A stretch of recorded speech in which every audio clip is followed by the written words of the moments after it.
فریاد این کلول بیرحمی و مزگار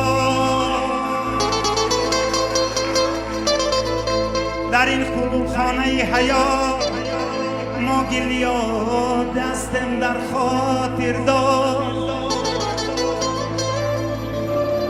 خواهد سازد است و مردم آزاد خواهد سازد است و مددگار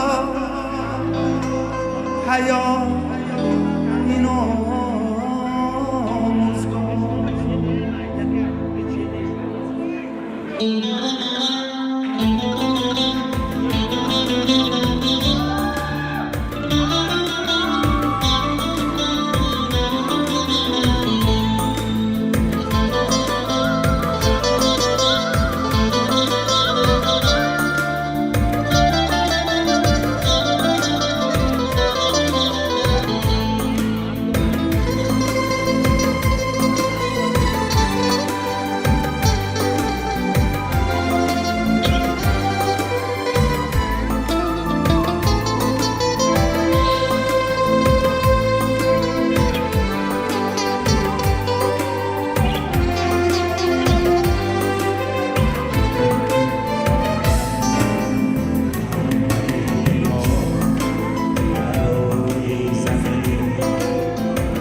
جانی که در ما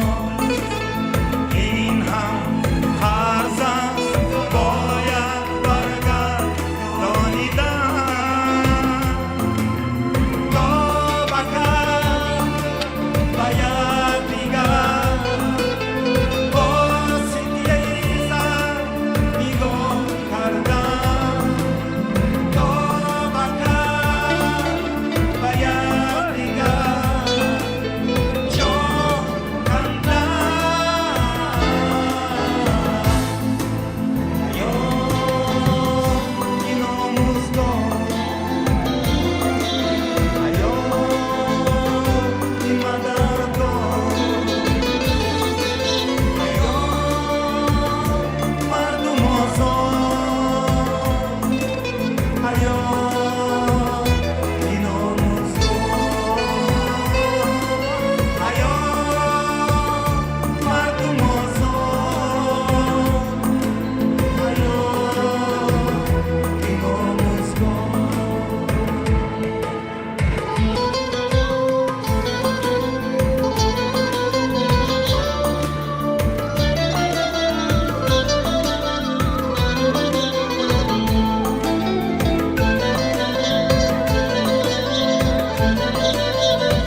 برادرها افرون شده جدا از پشت چی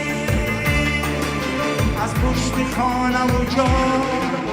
حیات اینو مزگار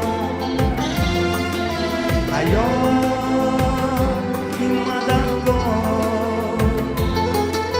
حیات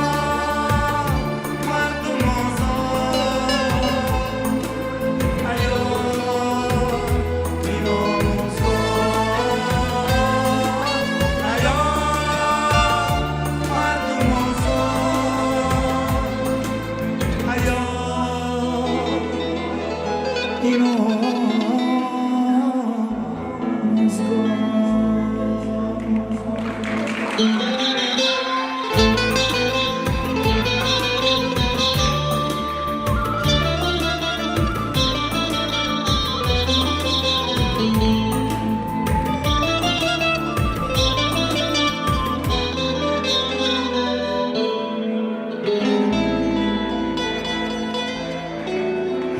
باشه یاد میکنه.